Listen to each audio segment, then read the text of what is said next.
হরে কৃষ্ণ, রাধে রাধে প্রিয় ভক্তরা, কেমন আছো তোমরা সবাই? আশা করছি সবাই সুস্থ এবং খুব ভালো আছো। তোমাদের জন্য নিয়ে চলে আসলাম শ্রীধাম রাধাকুণ্ড থেকে সুন্দর আজকের এই পবিত্র দর্শন ভিডিও। দেখতে থাকো, আশা করি তোমাদের খুবই ভালো লাগবে।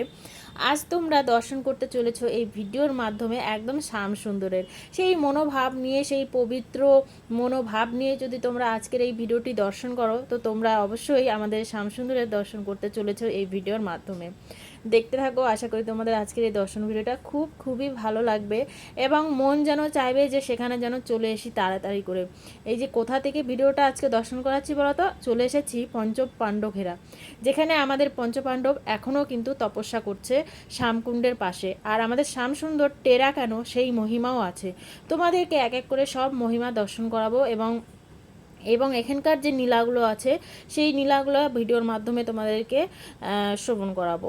তবে আজকে হয়তো এই ভিডিওর মাধ্যমে তোমাদেরকে সেই সুন্দর দর্শনটি এবং মহিমা নীলা দর্শন হয়তো বলতে পারবো না, কারণ ভিডিওটা অনেকটাই বড় হয়ে যাবে। তার প্রথমে তোমরা আজকে তোমাদেরকে যেটা আমি দর্শন করাতে চলেছি, তোমরা আজ সেটাই দর্শন করো, আমাদের শ্যামসুন্দরকে দর্শন করো। তারপরে তো তার নীলা তো অপার, তার নীলার তো কোনো শেষ নেই। তো তার নীলা অবশ্যই তোমাদেরকে আমি দর্শন করাবো এবং শ্রবণ করাবো।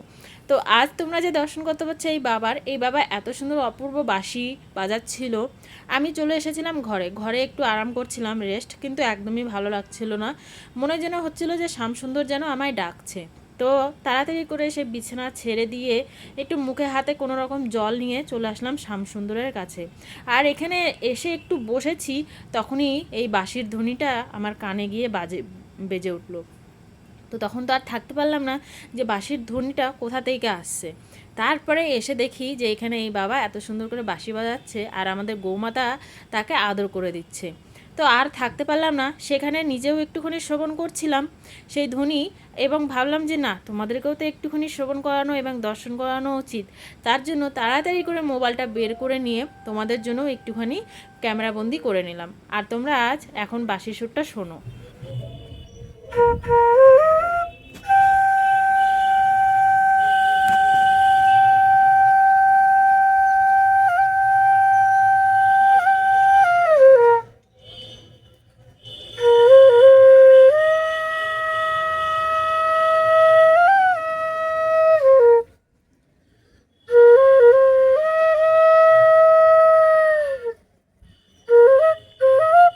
তো তোমরা শ্যামসুন্দরের দর্শন করতে পারলে কিনা অবশ্যই কিন্তু কমেন্ট বক্সে অবশ্যই আমাকে জানাবে।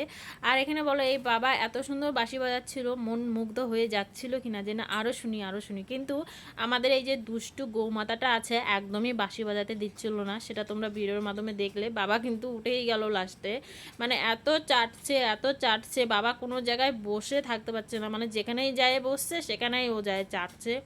আর বাবাটা যায় যদি লুকায় যাচ্ছে তো ও আবার খুঁজে খুঁজে বের করে নিয়ে আবার চাটতে শুরু করছে।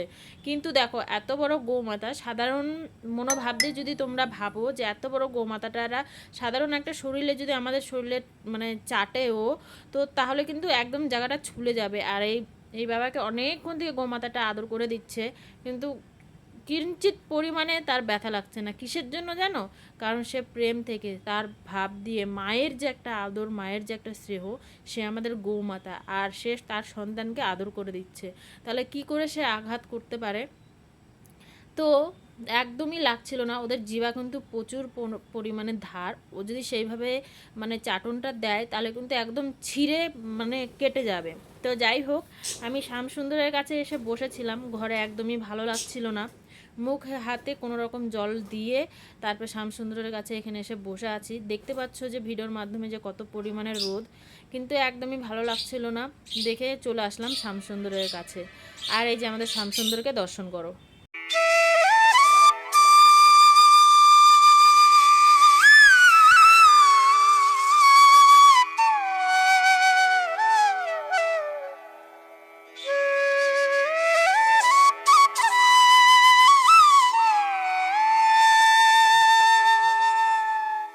তো আজকের এই সুন্দর দর্শনটি করে তোমাদের কেমন লাগলো কমেন্ট করে জানিও। এরকম সুন্দর সুন্দর আরও ভিডিও তোমাদের সঙ্গে খুব তাড়াতাড়ি নিয়ে আসতে চলেছি।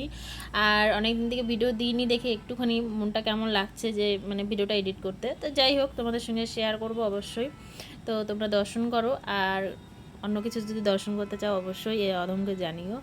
চেষ্টা করবে তোমাদেরকে সুন্দর সুন্দর দর্শন করানো ধাম থেকে।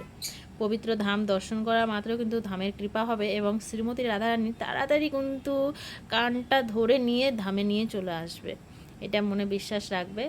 তো সবাই ভালো থাকো, সুস্থ থাকো, সবাইকে রাধে রাধে। রাধে।